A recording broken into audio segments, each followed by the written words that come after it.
Well, our speaker today is George Asquith. Until earlier this year, George was a member of our committee, and we were extremely sorry to see her go to pastors new in Peterborough. But that's only if they have such things as pastures in Peterborough. I don't know, but no. Just as a metaphor there. About this time last year, George gave us a fascinating talk on what it was like growing up as a Jehovah's Witness, and she's actively involved in Faith to Faithless, which is part of Humanist UK, helping people who have left high control religions. Her doctoral research was in the early church, and today she is going to talk to us about sex and gender in the early church. So will you please give George a very warm welcome.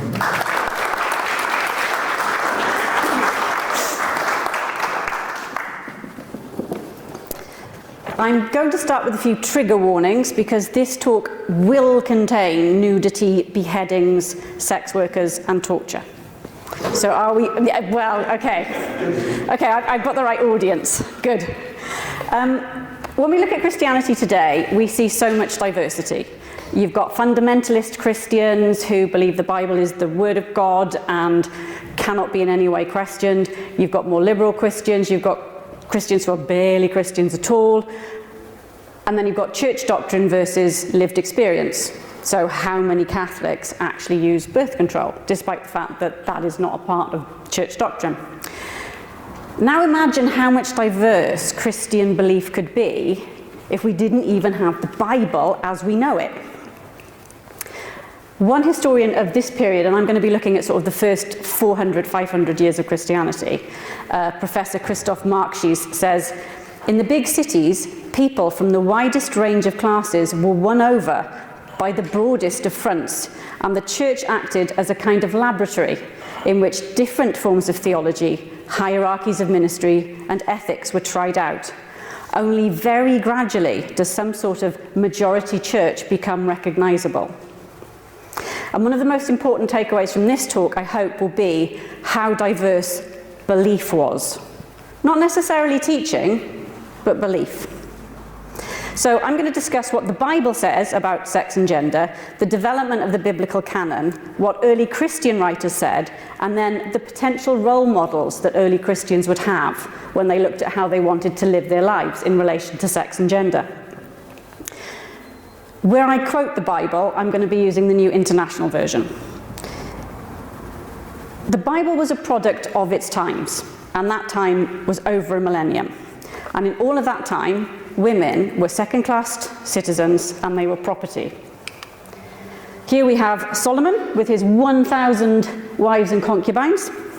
We start with the nudity on there somewhere, I think. Men could use women as concubines, they could use sex workers, they could have multiple wives, including women who were captured in war, as long as they were virgins. If they weren't virgins, they had to be killed. And I'm going to look at one story in the Old Testament, which is Tamar and Judah.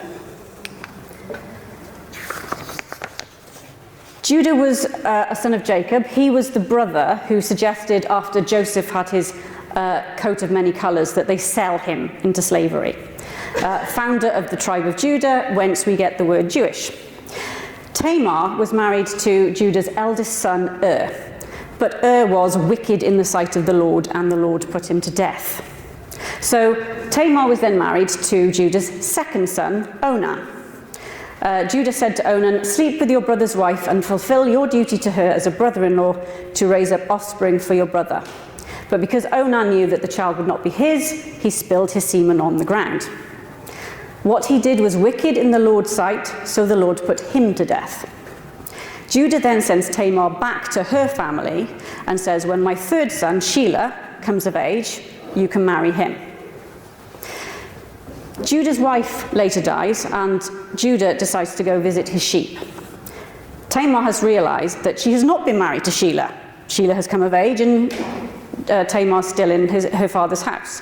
So she goes to the side of the road with a veil over her face, pretending to be a prostitute. She catches Judah's eye, and Judah says, "Well, will you sleep with me?" She says, "Well, what will you give me to sleep with you? You know, this is a transaction." He said, I will give you a goat.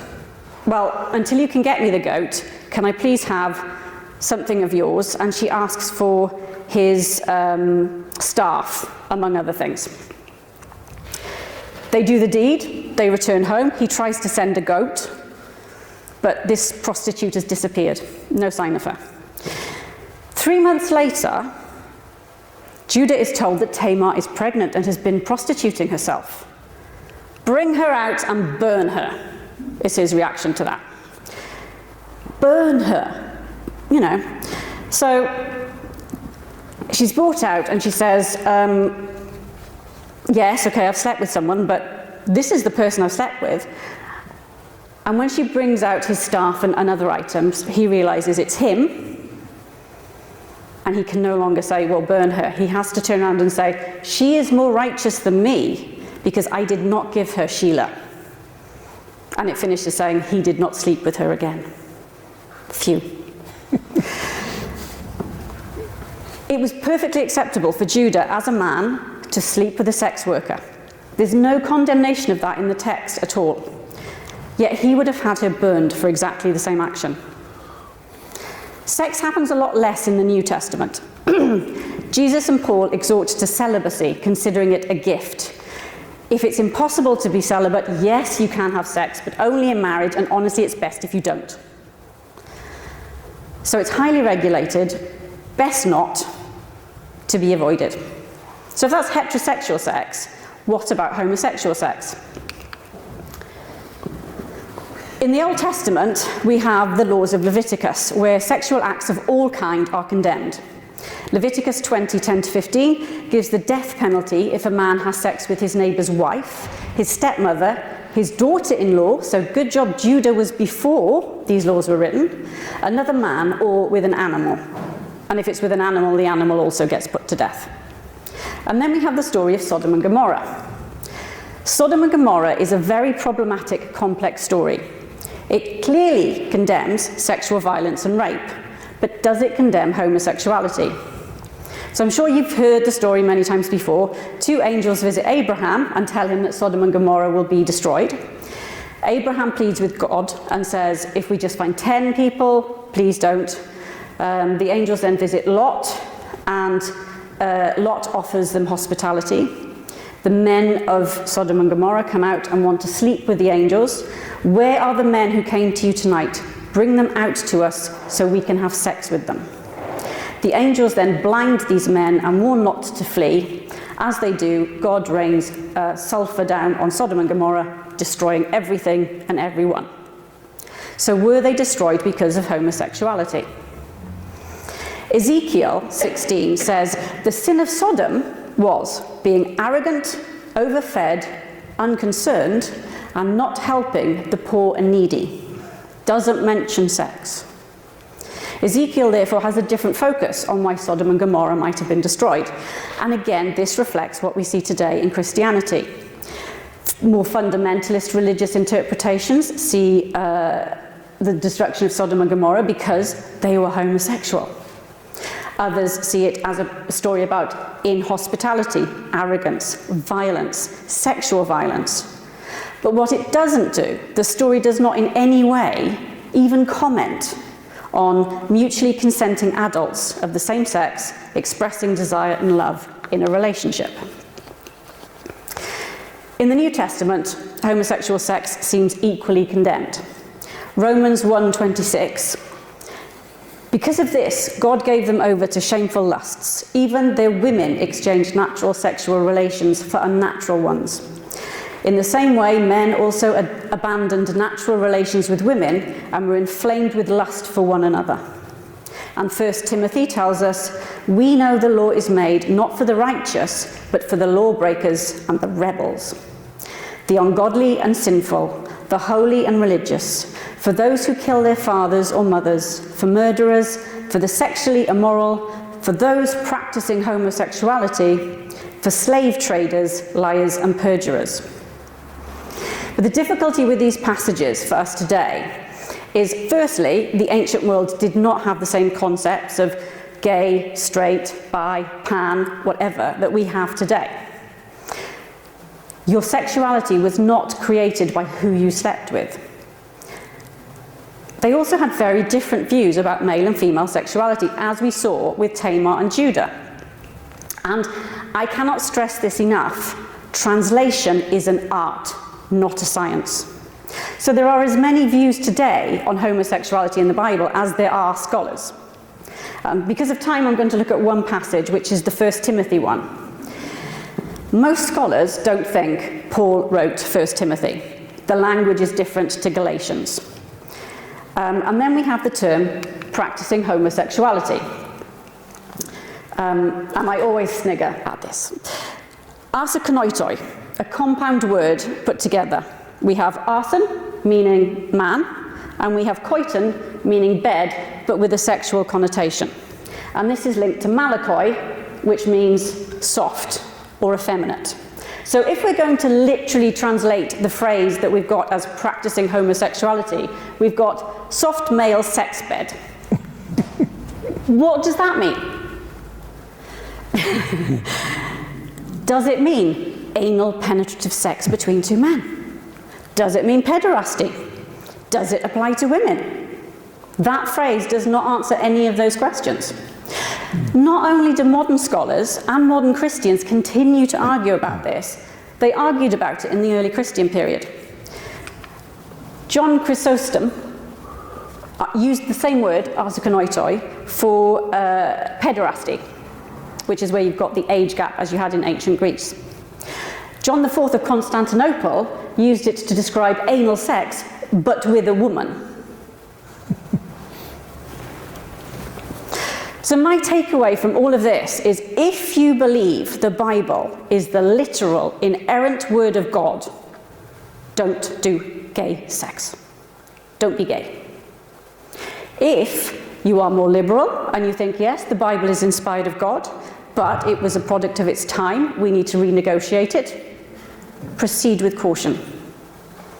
And if you don't mind what the Bible says because it has no impact on you whatsoever, be fabulous. So that's sex. What about gender? How would you be a man or a woman in the early church? What role models would you have?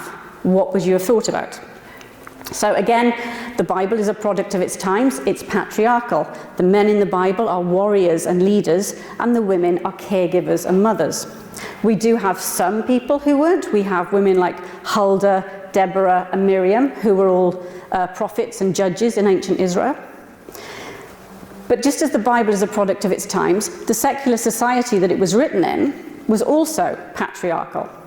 Women were expected to be quiet, to remain at home. They weren't to be leaders. They were to be mothers and caregivers.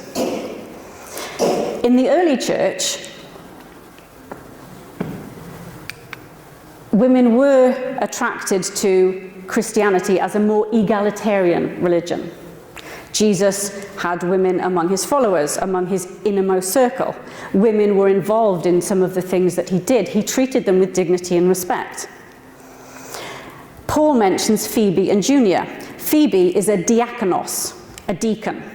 This is exactly the same word as used for the men. She's not a deaconess, she's a deacon. And Junia is described as outstanding among the apostles, not disciples, apostles. In Galatians 3:28, Paul writes, "There is neither Jew nor Gentile, neither slave nor free, nor is there male and female, for you are all one in Christ." This compares then with 1 Timothy 2:12. "I do not permit a woman to teach or to assume authority over a man. She must be quiet." Now, remember I said already that most scholars don't think Paul wrote 1 Timothy, the second one I quoted.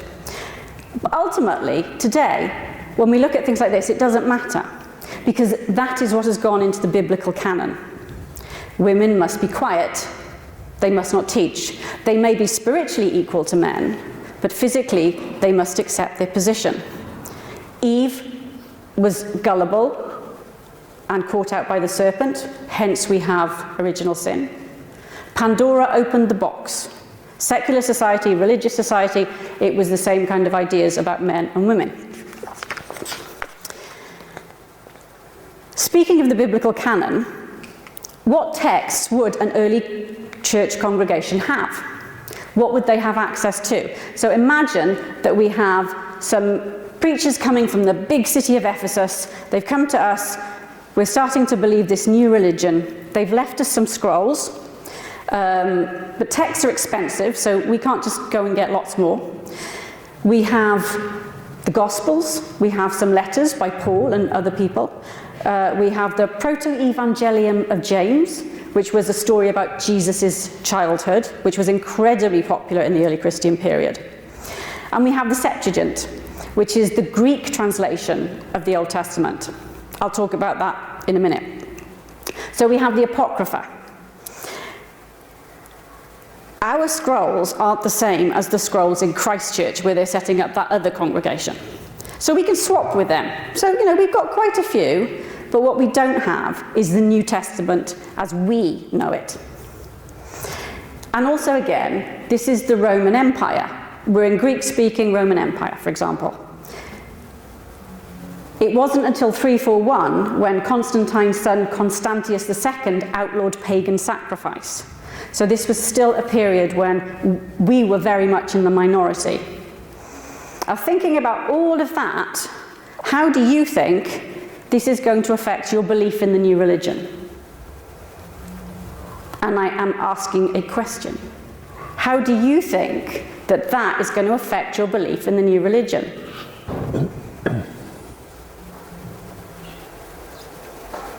Are you going to be able to just go to a priest and ask a question?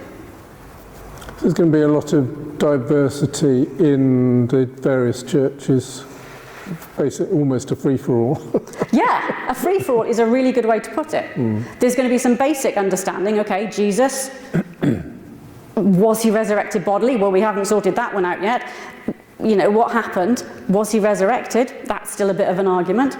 But yeah, we've got a lot of diversity. What do you think you're going to be doing when you look at how to worship? Find something that suits me. Yes. I mean, to be fair, that's what people do today, but you've got a lot more leeway back then. Fill in the blanks. Fill in the blanks. Yeah, absolutely. You're going to fill in the blanks.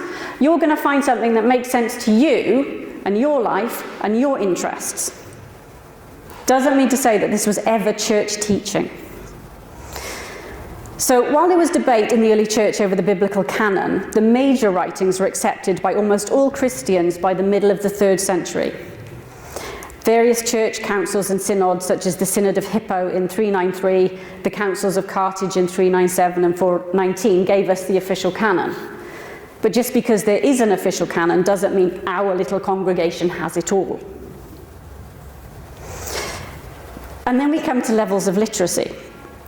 We have these scrolls, but only David can read. Literacy levels were generally low. You had to be one of the elite, like David. Clergy, government officials, wealthy individuals, these are the people who could read. So the rest of us, we're relying either on David reading to us from the scrolls, or on oral storytelling. And if you're going to tell stories to build and create your faith, are you going to be telling stories that you're drawing from, say, the Pauline letters? Or are you going to be looking at saints' lives? Lurid saints' lives. Which is going to be the one that will keep you interested? So all of this means early Christianity had a lot of diversity. There were different models to choose from. And when we consider things like sex and gender, East and West could differ. This city could differ from that city. This family could differ from that family. And when these role models come together, and we have sex and gender, what was the outcome? Well, let's look at some of the role models. So I mentioned Judith earlier. No, I didn't mention Judith. So we have the Septuagint. This was the Greek translation of what is essentially the Jewish Tanakh. So what we would think of as the Old Testament, and it was translated in the centuries coming up to Christ. The Apocrypha, as we know it today. So if you're Catholic, it would be part of your Bible. If you're not, it would be this strange thing that you don't really know anything about. One of those stories is Judith.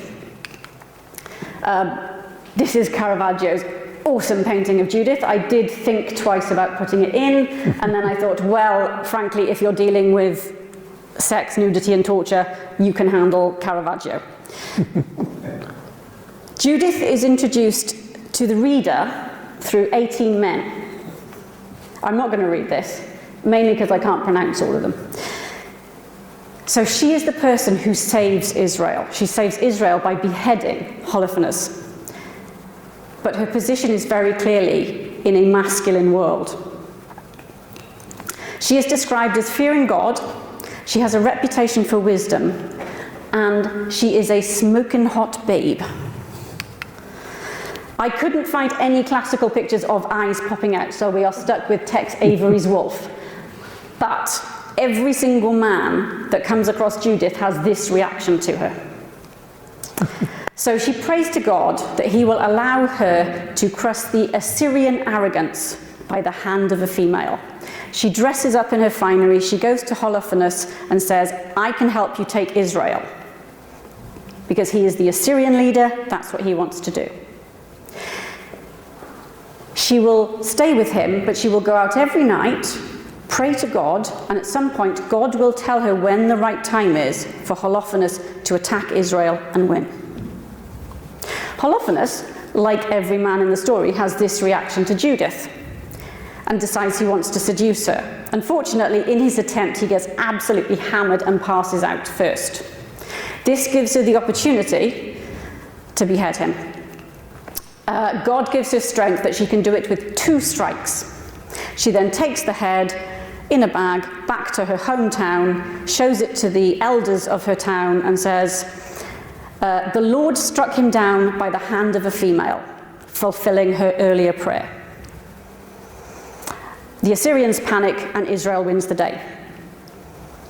The story ends, many wish to marry her, but she gave herself to no man all the days of her life from the time her husband Manasseh died.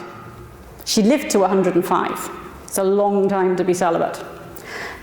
But one of the points of the story, as a reader, is despite her faith, despite her wisdom, despite all the qualities that would be associated with a man, she succeeds because she is a smoking hot babe.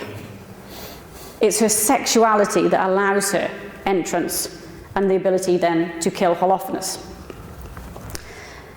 The rest of the story, she's celibate, that sexual danger is removed, so she becomes safe. So Judith was a mulia sancta, a holy woman. So this was a woman that we could consider a role model. Usually the mulia sancta was a non-virgin, a woman who had married, had children, whatever, but we could consider them a role model.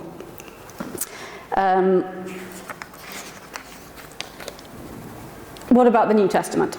So I've said that the New Testament wasn't a particular fan of sexuality in general. It promoted celibacy. Early Christian texts really promoted sexual purity and celibacy. Matthew 19, Jesus says, "For there are eunuchs who are born that way, and there are eunuchs who have been made eunuchs by others, and there are those who choose to live like eunuchs for the sake of the kingdom of heaven." So as I said, sexual activity allowed within marriage, but generally viewed as with suspicion. Revelation 14:4 speaks of the 144,000 in heaven who are virgins because they did not defile themselves with women. Sex is defiling. Virginity was the ideal. And in the writings of the Christians, the concept of virginity was more important than actual virginity for many times. And one of the difficult questions is, how do you define virginity? I am asking you this question. I did warn you. Never having sex. Never having sex. Okay, so bit of oral, still a virgin? I don't know. I've always thought being a virgin means you've never actually done the deed. Okay, what is the deed? I guess it's like missionary position sex. Missionary position sex. Okay, so if we had what's called intercrural sex, where the penis goes between the legs, that's okay. So I don't understand how that works. Between the legs. Yeah. So you use. Oh, Yeah. Right. Okay. I guess because you've not they penetrated. I guess it does count. Okay, so maybe the woman's then a virgin, but what about the man? Because he's certainly, done something. Good question. I still class it as being virgin because the physical penetration hasn't happened. Okay. It's taken place. Okay, so as a lesbian, I'm a virgin. Well, you've still done, I assume, some scissor. Okay.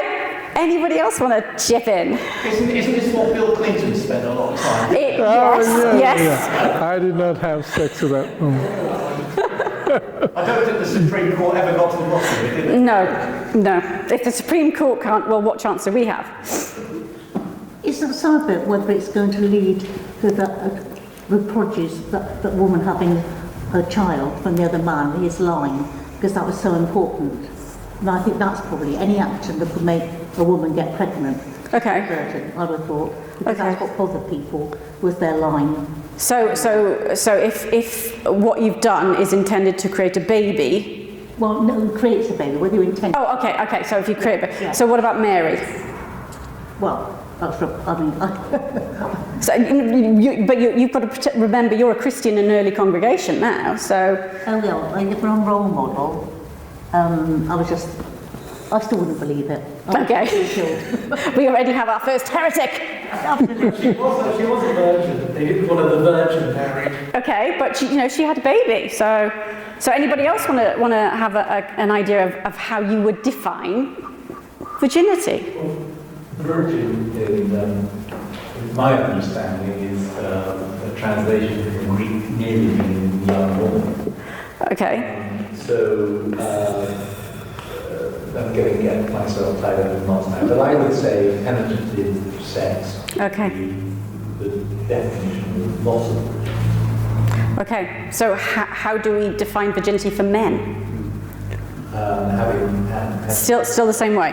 Okay. So if you are okay, no, I'll go back to that. Toby. Well, I was just going to mention this is, I don't think in most cases appropriate for men, but one of the old sort of standbys was the hymen, but obviously that's, Yay! we know that that's not, always foolproof when it comes to this kind of thing, but I presume they would have thought that because they didn't much care about anatomy, or they didn't have the same understanding of it. 'Twas ever thus. Yes. They didn't care about lesbians. Indeed. So he was talking about the hymen. We had our hymen mentioned. That's what I wanted somebody to mention, the hymen.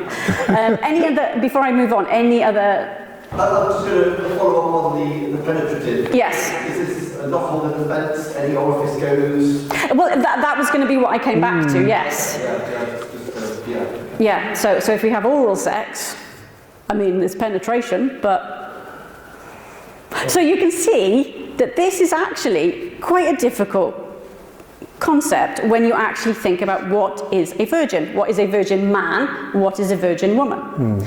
And the interesting thing with the hymen, as Toby rightly said, we now know that this is not the be-all and end-all, because the hymen is something that through your life will stretch and get thinner and gradually go.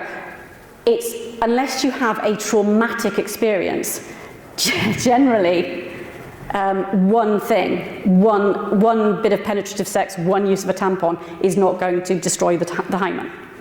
So you might still have a hymen in place. So virginity itself is a really difficult concept to actually go, this is virginity. And it was the same back then. It was a multifaceted concept reflecting broader theological and social values. It went hand in hand with wider asceticism, promoting self-denial and spiritual virtue. Many came to the church after they were married, after they'd had children. They might be widowed, or they might then later decide to go into a monastery or a nunnery. And then it became about a purity of the soul rather than a physical intactness. And martyrdom is now no longer a danger. Once we've got to the point where Christianity is legalized under Constantine, you're not going to be martyred for your faith. But you need to prove that you're a good Christian. So what you could do is essentially martyr yourself. starve yourself, dress in a certain way, sackcloth and ashes, that kind of thing, be celibate, and demonstrate that you have what was sometimes called a higher calling in your attempt to be a good Christian. Virginity was dedicating oneself to God, and one thing I really want you to be aware of is for women, it also removed the very, very, very real danger of dying in childbirth. That in itself was a reason to remain a virgin. Early Christians often link celibacy to the idea that Jesus was about to come back at any minute and the end of the world was coming. So asceticism, of which virginity was a part, was a way of showing that you were ready for this. You were not connected to the world. Not everyone agreed. So in the 4th century, we have Jovinian, who argued against this and said that anyone, any Christian, married, whatever, equally holy. And then we have people like Jerome and Ambrose who argue the opposite. So again, we have diversity. We have people not agreeing. The Roman emphasis on lifelong celibacy was unusual and controversial in pagan Roman Empire, because children were important. As Christianity was more accepted, virginity became more accepted. Jerome described the ideal virgin as thin and pallid, this idea of martyring oneself. But it also allowed the woman to step out of the male control. If she wasn't married, she didn't have a husband in charge, and if she had dedicated herself to God, it was a way of saying to her father, no, I serve God. So there was this idea that women could claim some sort of authority and independence through their virginity that men didn't need because they had that anyway, whether they were virginal or not. So whilst today, many people come to this kind of topic thinking homosexuality, heterosexuality, what is the issue? Virginity was actually far, far more important to early Christians than either of those two. Now, as I've said before, most of us can't read. We're relying on David, so the rest of us are telling stories. And I'm going to look at some of those stories now. Hagiography. It's the word we use for saints' lives. Hagios means holy, and graphos means writing. The ultimate one, Mary, that we've already spoken about, she was the Virgin Mother of God. Or was she a virgin? Now, we've already had the Greek mentioned, that, you know, the young woman thing, and that's what I'm going to go on to talk about now. Gosh, that was very, very complicated, wasn't it? The young woman thing.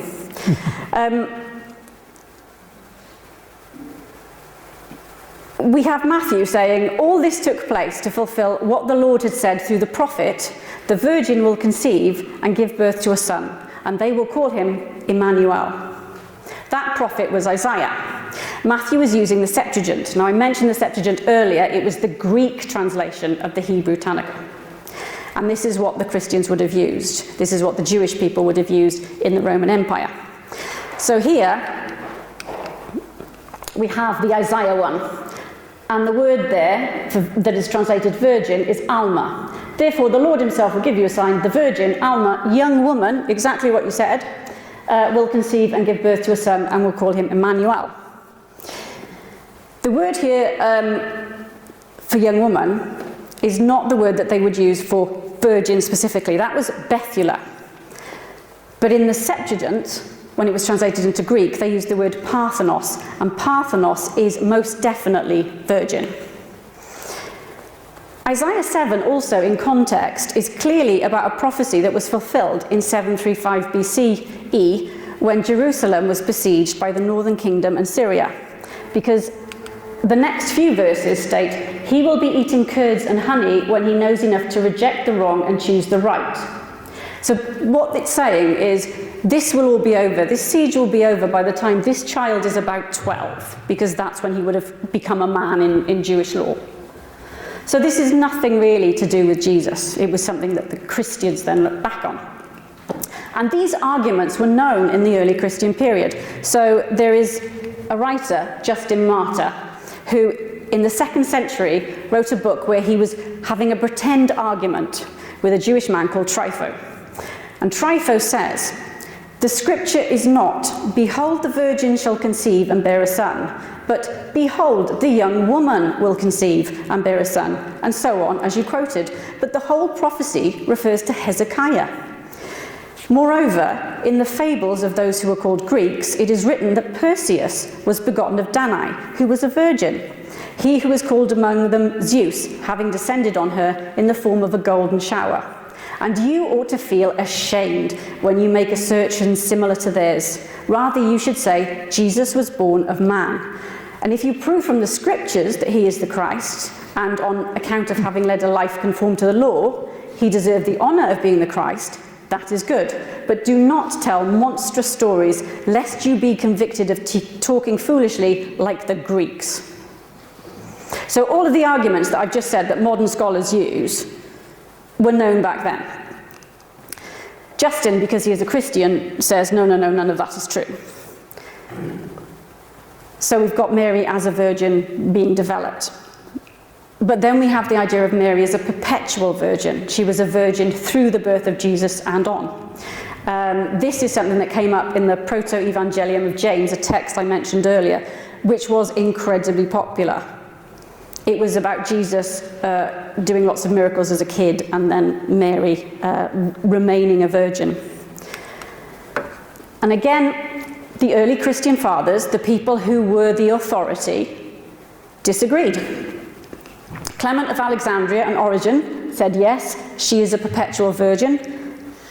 Tertullian, no, she's not a virgin, she had children. So again, when we think about how our Christian congregation is going to be thinking, we might have that side that thinks she was and that side that thinks she wasn't. We've got nothing yet to say this is what the church has taught. That didn't happen until the Second Council of Constantinople in 553, where she was declared ever virgin. So, okay. Is she a virgin? Isn't she a virgin? Either way, she's a role model. Well, if she's a virgin, she's a really difficult role model to follow because she's a mother and a virgin. So, but what did she do? Well, in the Bible, she speaks less than 200 words. That's it. And they're all in Luke and John. So we have what's called the Magnificat, where Gabriel comes and tells her, you're going to have a child. We have her telling Jesus off for going off to the temple and making them worry. And then we have the wedding in Cana, where she tells Jesus that they've run out of wine, and then she tells the servants to do whatever Jesus tells them. That's it. So that's all we have today in the Bible. But back in our congregation, we have things like the Proto-Evangelium of James. We have lots of stories about Mary. She's not necessarily this silent role model that people consider her today. But I mentioned the Magnificat, where Mary describes herself as a servant of God. When Gabriel comes to her and says, you will bear this child, she says, I am the Lord's servant. May it happen to me according to your word. Now in the Latin, we've got Ancilla Domini, servant of God. So we had Judith earlier, who was the Mulia Sancta. She was the holy woman. The Ancilla Domini was usually a virgin. And this is where our Christian young women were really able to take some power for themselves. And I'm going to compare Mary with Thecla. I love Thecla. It's such an awesome story. Thecla's story is recounted in the Acts of Paul and Thecla, again a 2nd century text that was incredibly popular, but most people today haven't heard of it. Thecla overhears Paul preaching and decides, Christianity, that's for me. Unfortunately, her fiancé and mother are not so keen. She was intended to get married, and now they're worried that she won't. So Paul is arrested, and Thecla sneaks in to see him. They're caught. Paul is beaten and expelled. Thecla is stripped naked. Remember I told you saints' lives are lurid. There's a lot of nudity, there's a lot of breasts, there's a lot of torture in saints' lives. And she's going to be burnt at the stake. Luckily, she's saved from this by a storm. She then is almost raped by a nobleman. And he says that she assaulted him, so she is then going to be thrown to the beasts in the arena. Luckily, the beasts don't eat her, and she takes the opportunity to baptize herself by flinging herself in some water full of hungry seals that are luckily killed by lightning just before they can eat her. So she's saved herself, she's got baptized, she's ready to be a Christian. She cuts her hair, she dresses as a man, and she goes to Paul and says, "He who commanded you to preach has commanded me to baptize." So she's very clearly setting out, I am going to be doing my thing here. Paul says, "Okay, well, you go and preach in Iconium." And she goes, "I'm going to go over here. I'm going to go to Seleucia, actually." So she goes where she wants, she does what she wants. She uses the idea of being an ancilla domini, a servant of God, to live an independent life. This is very different to the idea that we often have of Mary being quiet and passive and submissive. But Thecla was actually one of many cross-dressing female saints. We have Saint Anastasia, Saint Matrona, Saint Apollaria, Saint Eugenia, Saint Marina the monk, Saint Theodora of Alexandria, Saint Euphrosyne of Alexandria, many, many more. But I'm going to look at a real woman, Paula. Paula was born in 347, after Christianity has been adopted by Constantine. So her world was very different to Thecla's, if Thecla existed. And after the death of her husband, Paula devoted herself to the church. She joined up with Jerome. She learned Hebrew to help him translate the Bible into Latin, what became the Vulgate. She gave spiritual encouragement. She gave financial support. When Jerome left Rome, she followed him, and they travelled around the Holy Land and ended up in Bethlehem. She set up a monastery, she set up a nunnery, she set up a hostel. She and Jerome had a deep spiritual and intellectual partnership. Jerome had very complex ideas about women.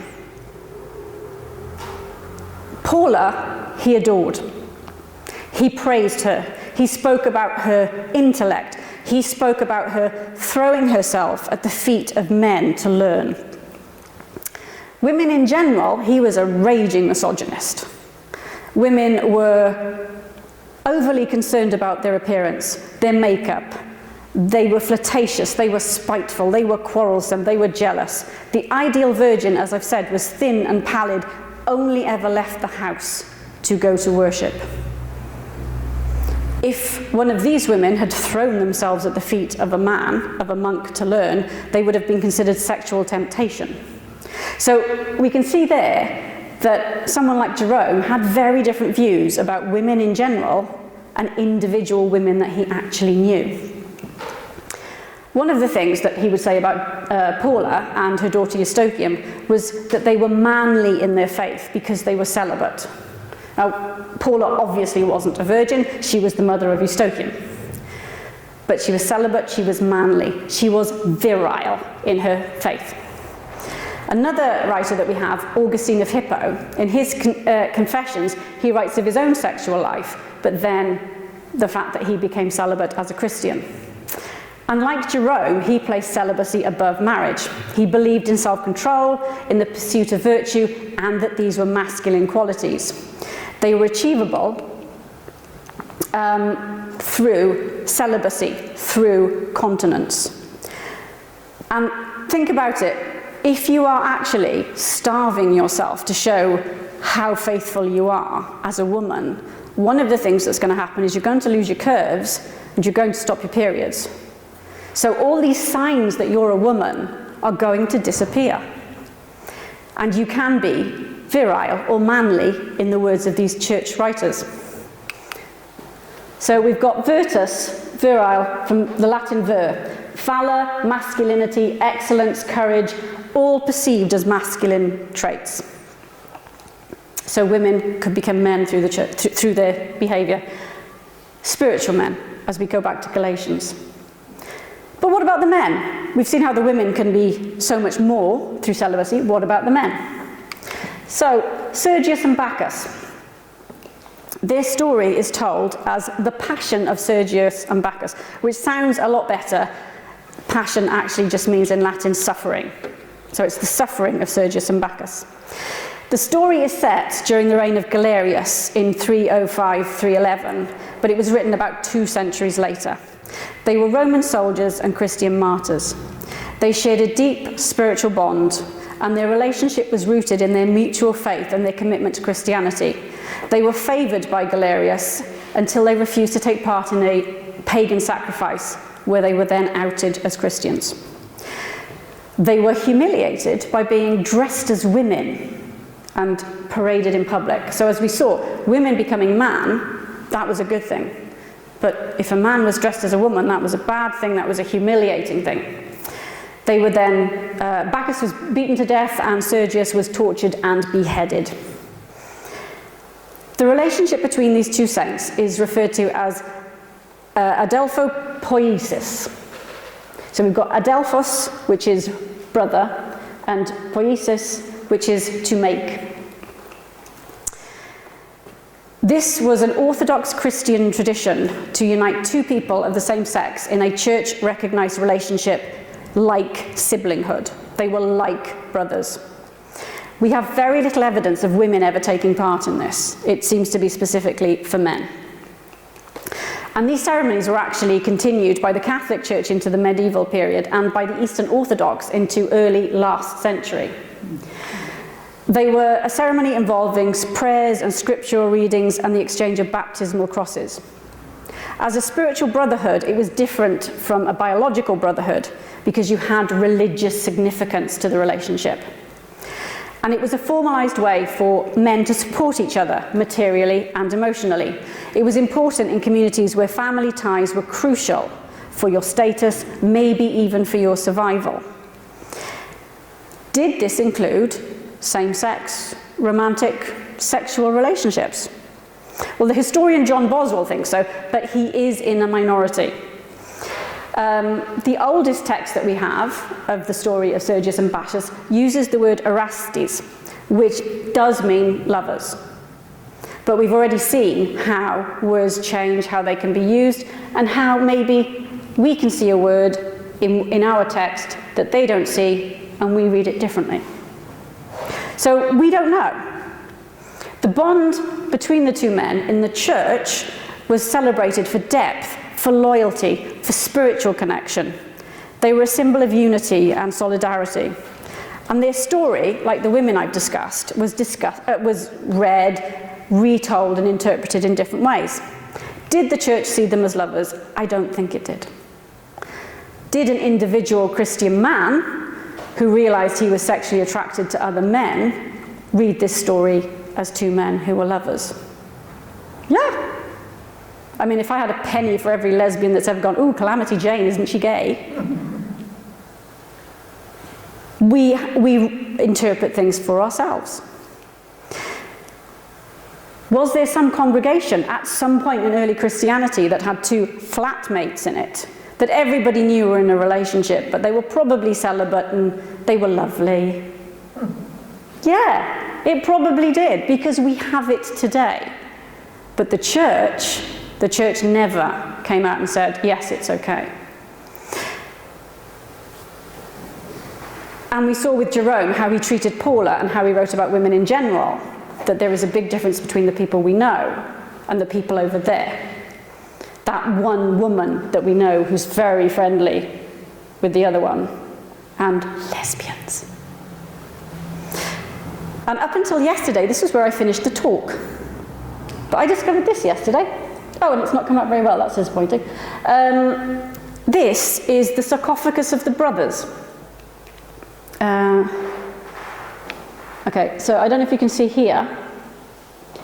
These 2 men are standing in exactly the same way that a heterosexual married couple would stand. This is a sarcophagus that dates back to about 325, 350, so bang in the middle of the time that I'm talking about. And according to the Vatican, who own this, the portraits were originally intended for a couple, and only once the work was in process did it become necessary to adapt it to represent 2 men, possibly brothers. Dr. Ali Katsius argues for it being a married couple, and I'm not convinced for all the reasons I've just said. I return to my point about a congregation turning a blind eye to something that remained condemned teaching by the church. And we do not have enough evidence about this to say that they were brothers or lovers or friends. So what did the early church really think about sex and gender? I would argue that they were against homosexuality, not that keen on heterosexual sex, saw men as superior to women, as 'twas ever thus. But historians can continue to debate words and phrases because language is flexible. And for this, that is the interesting question, because that means not what did the church think about them, but what do you think about them? What did we think about them? How did we read them? Did we have the space in the text to say, well, I'm going to read this as gay, or I'm going to read this as friends? Yes, we did. So if we wish to read them now, we can read them in the same way. We don't have to impose that on other people. We don't have to impose that on the texts. It's up to us. So what the church thought, and what our little congregation thought, and what the individuals in our congregation thought could be very, very different. Thank you.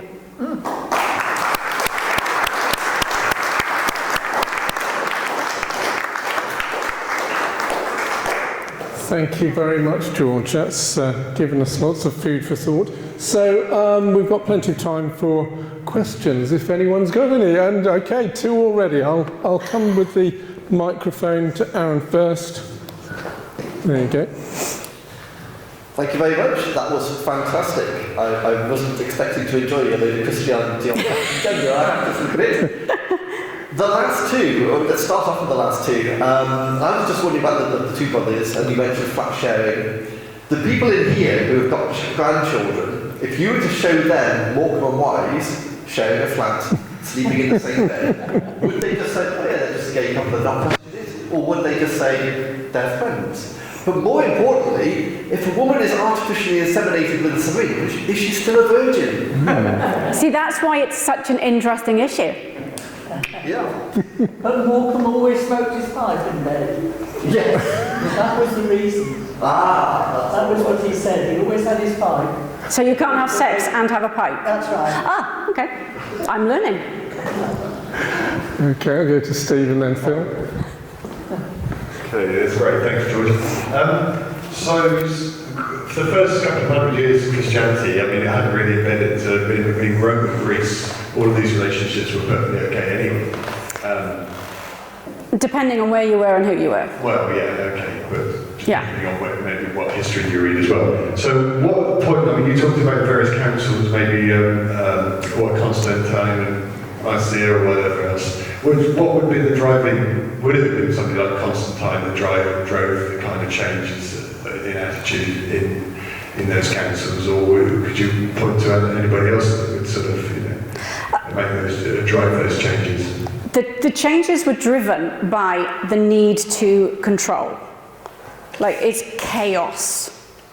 We've got one person arguing that you can only be saved through grace. We've got another person arguing that no, you don't need grace at all. We've got one person arguing this. We've got one person arguing that. We need to control it. So that was what was behind it, which is why you would then get the bishops together. You would have a council, and they'd say, okay, Mary is this. Jesus is spirit. Jesus is the Trinity is this. Because otherwise, it just got to the point where it was chaos. But you constantly then had heresies. Because just because the church says it doesn't mean I'm going to change my mind. I'm going off with Pelagius now, and I'm going to believe this, that, and the other. So it was a very long process. And today it's the same. I mean, today that's why we have so many different Christian denominations.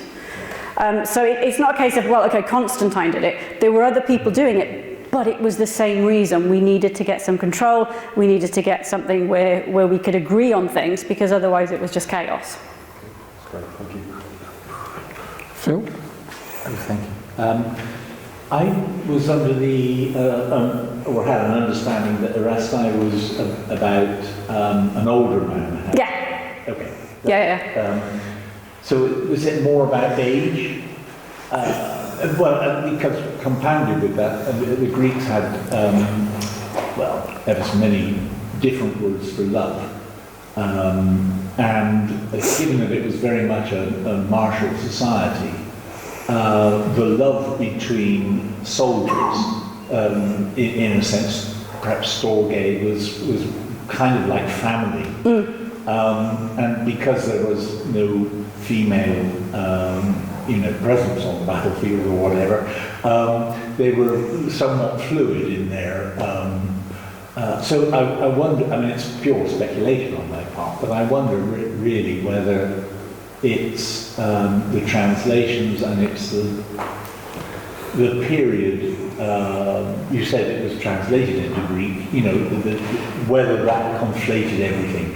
Yeah, so the interesting thing with Sergius and Bacchus is they're both described by the word that we would use for the older partner. So it's hard to say, like, so what does that mean? Patronage? Yeah, it could be, but they're both, like, it's because normally you would have erastais and eumones or something like that. So the older one and the younger one, but they're both described as the older one in the relationship. That's the plural of that one word. So it's lovers, but exactly what does that mean? Again, translation is always the key. And for me, I don't think it has to be an either or. It can be an and with a lot of these things. You can have that fraternal relationship and stuff. And that's why it's hard to come down one side or the other, and I would rather not. Yeah. Thank you. Okay, do we have any more questions? I thought maybe John might have a question. Go for it, John. Yeah, George Hogue.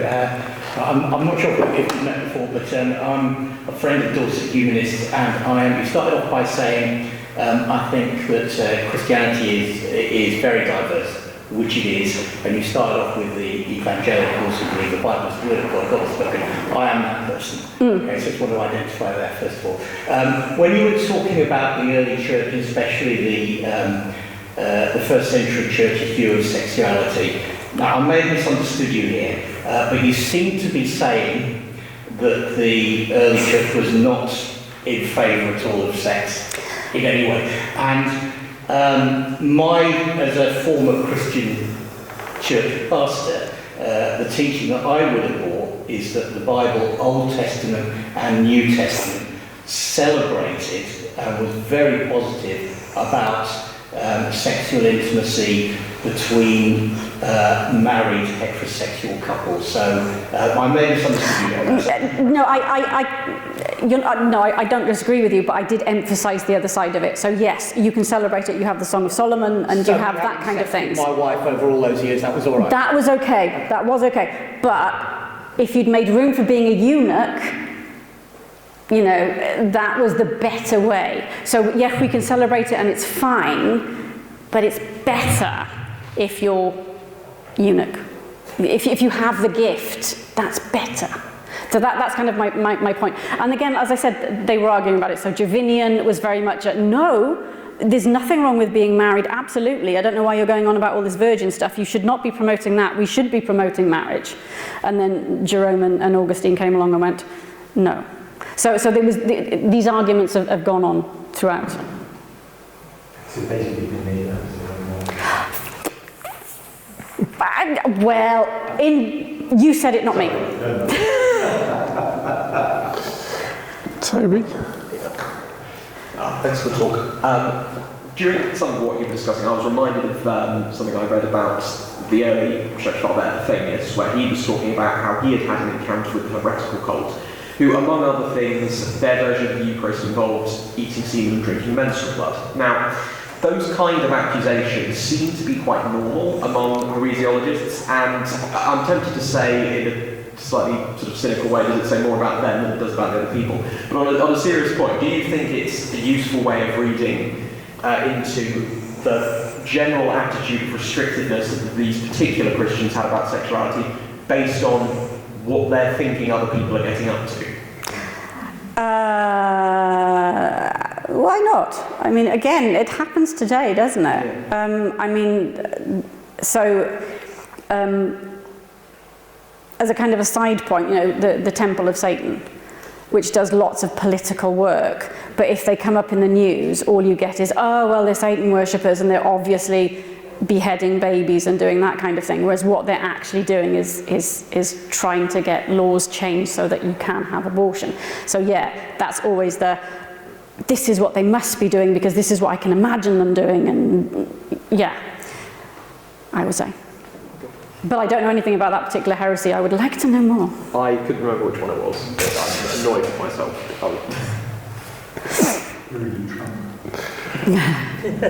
Aaron's got another one. Okay. Thank you. Since David's the only one that can read in our congregation, and he's quite a shy and timid guy, he doesn't like to say the words erection and hymen and penetration. What if he uses other words to suggest that the gay acts that are actually could be happening, he's just called them love or friendship or brotherly? We will then go off to our communities and share this story and repeat. But the original text didn't last because he didn't want to say the words out loud in the first place. Is that what's happening? I really didn't need to give the talk. That was so nicely summarised.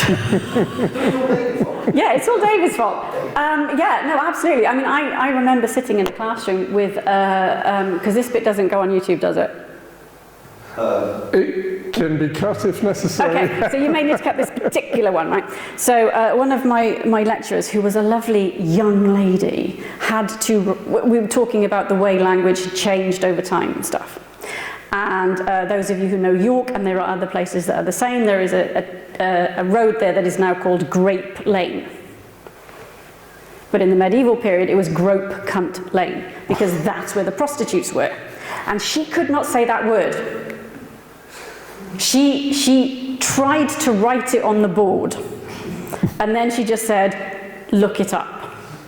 So yeah, absolutely there might be people, because she's there teaching, like her role is to teach us. So there's absolutely every chance that at some point somebody went, I'm going to change that, I'm not going to say that, and yeah.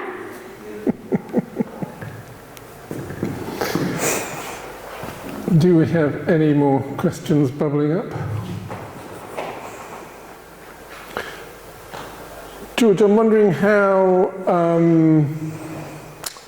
questions of sex and gender roles, that kind of thing, played out in the Jehovah's Witnesses. Okay, so in a way, going back to the previous talk you gave us, you know, what was the position of women in Jehovah's Witnesses? Oh well, they're fundamentalist Christians, yeah. So women aren't even allowed to hold a microphone. Really? Well, so if you're in a Jehovah's Witness congregation and you have questions and answers, which you do have, the only time that a woman is allowed to do what David is currently doing and carry a mic around is if there are literally nobody, no men, not even a baptized 7-year-old that can do it. It's got to be done by a man. They cannot be elders, they cannot do any of that. And you do in the literature get a lot of the same ideas about, you know, what you dress is all important because you will tempt, not they will be tempted. But I think that's the case for most, you know, fundamentalist churches today. Yeah.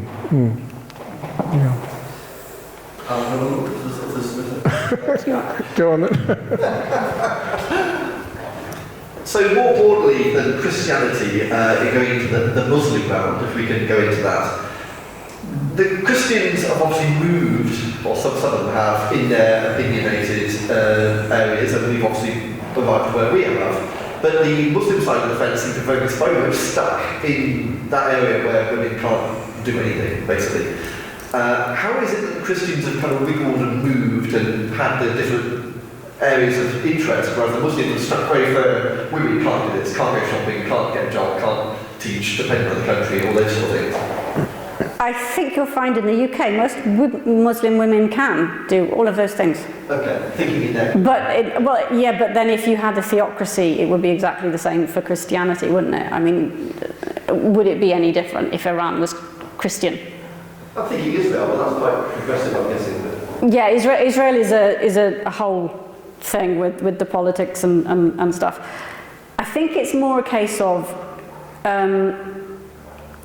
Christianity has come a long way, obviously, but there's been the constant academic argument about it. And there is still that in Islam. I mean, there's still a lot of debate in Islam. I know people who are members of, for example, Islamic LGBT groups. So there are women imams. There was one in Sweden, I think it was, who was getting an awful lot of bad publicity when she started, but is still going. So I think it's just a case of we've had a lot more freedom here than they do in those countries. So in this country, there are a lot of Muslims, there are a lot of Christians who have very liberal views. But if you lived in a country where your rulers needed to rely on a religious text, it would be Gilead. Could I just give us an example of that? I'll bring the mic to Toby. It was just a small sort of example to raise the point. If you want an example of Christian theocracy around today, you could go to Mount Athos, which is a semi-autonomous region of Greece, made up primarily of monasteries. Women aren't even allowed to enter. So these rules will, be in place depending on who has, enough control. Can I make a comment on that? Okay. Yeah, just commenting on Aaron's question, that and I do understand that the biblical texts are not accepted by most people who are authoritative. But if they were, Jesus is seen, I think, as a great liberator of women. So the woman at the well at Samaria, which will be familiar with that story in John chapter 4, the disciples are shocked to find he's talking to a woman, and a woman with a dodgy history as well. And the gospel accounts are full of women following Jesus, of Mary Magdalene, various other people, women being present at the resurrection, women being the last people at the crucifixion, everything like that. So in religion in general, Christianity, I'm not talking about the sort of the Jehovah's Witness experience that you had, George, but Christianity can, I think, legitimately be seen as being one that actually gives liberation to women in a way that other faiths don't. Despite the fact that women should not teach and should be silent. Can I come back on that? No, I'm being flippant. I'm being flippant. Yeah, but I mean, and that was the position in my church at all, which allowed very, very, very many and numerous roles for women and celebrated roles for women. But it's not being sexist or misogynic or misogynist to say that we feel men should have this role and women should have another. It's called complementarianism, I'm sure you're familiar with. That's not being misogynist to say that women can do this, men can't do it. Men can do this, women can't do it. That's not misogynistic. That's just a theological view called complementarianism. We shall agree to disagree. Of course. I'll get to you, Aaron, but Wendy. Well, it's only to say that surely if you're keeping down a population of women and don't allow them to be educated and don't allow them to have knowledge, who's going to fight for them? So to ask about the Muslim religion, for instance, and people who are not allowed to speak, women who aren't allowed to speak out, that's why, because they don't get the chance, they haven't learned. But I want to really make the point that that is a theocracy. That is not Islam. No, I'm sorry, okay. Yeah. Okay, yeah. And again, so one of the people I didn't talk about because of time was a woman called Egeria. And she was basically a tourist. She used the fact that she was a virgin, a handmaid of God until a day, to travel all around, and she wrote, I went here, I did this. It's basically a travel text. So if you had money, and you could then use this role, you could do all sorts of things that was not available to women in general.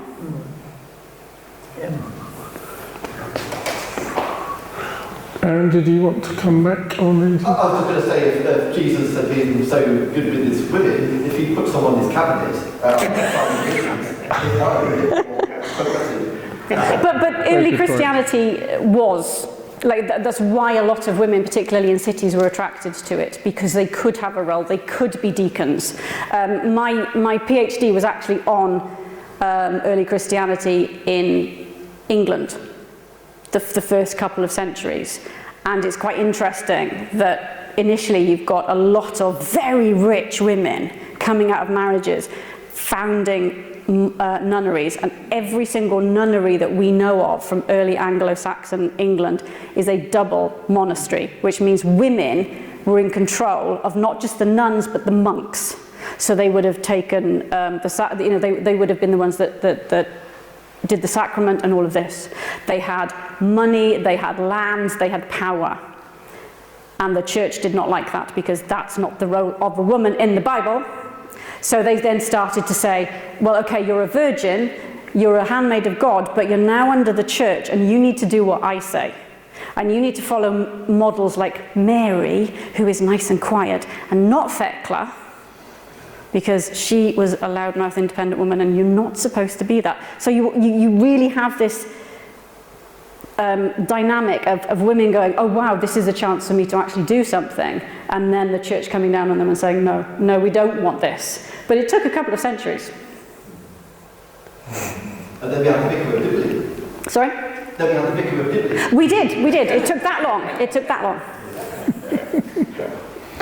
I've got a quick sort of survey question for the audience, if I may. Because, I mean, as you know, I grew up in an evangelical church, and there was an incredibly strong taboo against sex before marriage, back in the sort of 60s and 70s when I was growing up. I'm curious to know if anyone sort of similar age to me, growing up in the 70s as a teenager, if you weren't part of a sort of fundamentalist church, was there still a kind of cultural taboo about sex before marriage back in those days, or was it mainly the church experience that I had? Does anyone want to comment on that? Oh right, we've got a few hands though. Kathy? I would say whenever the pill came in, it changed. And that was the change. It wasn't Christianity, it wasn't religion, I think it was just the pill. Right. And obviously things lagged behind. But once the pill came in, I was in the teenager in the 60s, and I think my parents knew I was having sex, and they were quite liberal. But they wouldn't have let them stay the night, where my sons had girlfriends staying the night. So I think it was the pill that made the difference, not the Christianity. I wish I'd grown up in your house then, Kathy. Wendy, did you have a point about that? Well, no, I would have said the same thing, actually. I was going to say the pill. You had sex in the 60s, did you? Yeah. Just to give a little indication of the 60s, I had a letter published in the Times in those days, because I had asked the local priest, could I have the use of birth control, because I was told I shouldn't have children because of my health. And the priest had adamantly said no, so I wrote to the Pope and said, is this right, Got a lovely response. And he said, listen to what your pastor says, your father, your priest. So I went to another priest, and he said, it's okay for abortions. So times were changed. But doesn't that go to show about diversity? Yeah. One congregation to another. That's right, yeah. I obviously carried on going to the church in the other congregation. Well, yeah. Oh, right, Chris, it's all coming out now, isn't it? Well, anyone who knows me at all probably knows that I was a Christian until one night when I went to bed, said my prayers, woke up the next day, didn't believe a word of it. Was that because you were in bed with someone else? No. But the point that I'm responding to is my mother, evangelical wouldn't have been a word that I'd even heard. My mother was Church of Scotland, my father was Church of England. My mother's version of Christianity was a very, very severe one. And she had a major fear that one of her 3 daughters might get pregnant before marriage. And the effect of that, certainly on me and possibly on my next sister, I'm not sure about the youngest, that was a tremendous negative imposition on any, emotional, sexual development that I might have had otherwise. And I'm not sure, I would have always thought that her feelings and thoughts about it did stem from a strict religious upbringing. So I blame the church. Thanks very much, Chris. Oh, John and Steve as well. I'll get back to you, Steve. I think the cultural impact of Christianity has been ebbing over the years. And in the 60s, it was after the 60s, it was still quite strong. And even if people didn't know why, my wife's parents were very moral people, strongly influenced by Christians, but they didn't believe in the resurrection, virgin birth, and so on. So they were very clear that sex before marriage is wrong. And I think that has ebbed away. That view still persisted in the 60s, even with people who didn't have a strong religious faith. And I think you're right. When the pill came in and actually women could take control of their own sexuality, I think that changed quite a lot. And as for blaming the church for everything, yeah, of course. Sorry, I just wanted to offer a modern take on divergence, because I wasn't around in the 70s. But I was a teenager in what you might call the new 10s, the 2010s, in an evangelical church, and certainly sex before marriage there was massively taboo when it just wasn't among my secular peers. So I couldn't say that it was true of all churches, but certainly that attitude did remain when it didn't in sort of wider society. I don't know if the pill may change that. I'm not sure. I'm just giving you my experience. And that view would still persist in evangelical churches today. Yeah. That hasn't changed, that position. It's just reminded me, though, that many years ago I was with some relatives in Wales, and I was looking through a family Bible on my mother's side. And I was looking at all of the dates of my great-grandparents when they got married and when they had children. All the dates were in the Bible. But the dates of the marriage were in the front of the Bible, and the dates of the birth of the children were in the back of the Bible. And I was sort of flicking between the two, thinking, hang on a minute, what's going on here? And I said to my auntie Irelis, I said, this indicates that two of my great-grandfather's 11 children were born before they got married. And she said, oh, you would find that out, wouldn't you? It was like a terrible family secret. But this is back in the sort of 1890s, But then maybe they had a different view of marriage back at, once you slept with a girl, maybe you were deemed to be married in those days. But that was quite a shocking thing to find out. Steve, did you still have something? Well, I wasn't going to say much, but my school was, I guess, you'd probably call it progressive compared to the religious schools, but it was, we were teaching human biology for, at 11 and 12, so there weren't the taboos about sex before marriage. Religious education was already on the way in my school, so everybody I knew was having sex as soon as they could get it, really. That seemed to be the way of things. There may have been Christians at our school or people that had those no sex before marriage views, but I felt very strongly about it's not. I mean, my dad, he was born in America, but his mother, my grandmother, was out of wedlock, so she was so ashamed of that she had to come over to England to give birth to my dad, and then abandon him.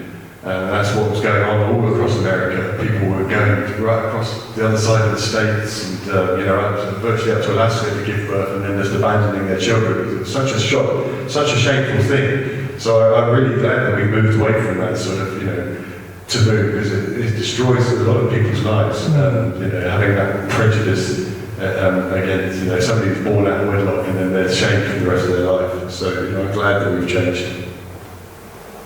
And also, I mean, one of the things with history is what is marriage? Like, is it the sacrament that you have in church? If you look back again in history, sometimes the church had nothing to do with it. You just lived together and that was it. The Victorian period, we have so many cases, particularly in places like London, where child prostitution was endemic. That we sometimes forget we have this very I say rosy, but I don't mean it in a rosy way, view of sex in the pre-pill period. I mean, think about World War II, when you've got men going off to war, you may never see them again. Yes, of course people were having sex. And going back to like your family in Wales, again, it comes back to knowing individuals and those people over there. It's like this is a small community where everybody knows everybody, and you know they're going to get married. You're not going to have the same kind of problems that your family faced. And that again is part of the diversity of the experience. That is why the lived experience on any topic is so important. Well, I'm not married, and before we leave here, I want to know if I've actually had sex yet, or whether I walk out of here and tell everybody I'm still a virgin. Your guess is as good as mine. Okay. I think technically you are, Aaron, so that's fine, yeah. Okay, well, I think we need to wrap up unless anyone has got anything they would like to say. Elaine, did you want to say something? It's not quite answering that question, but I mean, my impression from my parents, well, my mother, I wouldn't have asked my father anything to do with any of these things. I mean, I was too shy to ask my father anything like this. But I asked my mother how her generation practiced family control. My mother had 2 children. She was an only child, so there were, no cousins on her family. My father was the youngest of 7. Now, he had 2 children with my mother. His next brother up had 1 child. The next brother had 1 child. One couple had no children who would have liked children. The eldest brother of the 7, he had 4 children. And my mother said, well, yes, we do practice birth control. It's just withdrawal. So there was the feeling that sex isn't something to be enjoyed and shared. And how many children he had was obviously very important in the economy of the family, because they were on very low wages, no benefits in those days. So thank you very much, Elaine, for telling us a bit more about birth control there. Okay. Do you want to make any final points, or should we wrap up there? Okay. Well, George, thank you very much for enlightening us.